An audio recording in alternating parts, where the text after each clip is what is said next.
அனைவருக்கும் வணக்கம். இஷ்ட தெய்வம் அப்படின்னு ஒரு அமைப்பு இருக்குது. குலதெய்வம் வந்து எல்லாருமே 5ஆம் பாவத்தை ஒப்பிட்டு சொல்லிடுவோம்.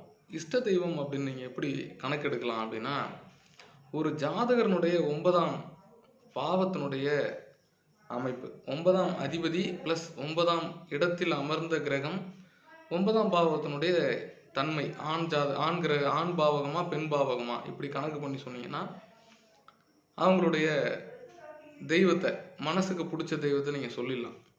இப்போ உதாரணமாக சிம்ம லக்னம் அப்படின்னு நம்ம எடுத்துக்கிட்டோம்னா 9ஆம் பாவம் மேஷமாக அமையும். அதனுடைய அதிபதி செவ்வாய். செவ்வாய் அந்த ஜாதகத்தில் பலமாக இருந்ததுன்னா நீங்கள் திருச்செந்தூர் முருகனை வணங்க சொல்லலாம். கொஞ்சம் சுபர் பார்வையில் சாந்த அமைப்பில் இருக்குது அப்படின்னா நீங்கள் வந்து பழனி முருகப்பெருமானை வணங்க சொல்லலாம். கோபம் விட்டு இருந்தாலும் ராஜாலங்காரத்தில் அந்த இடத்துல கோபம் இல்லாதவர் திருத்தணி முருகனை வணங்க சொல்லலாம். ஸோ 9ஆம் பாவம் தான் இஷ்ட தெய்வம்.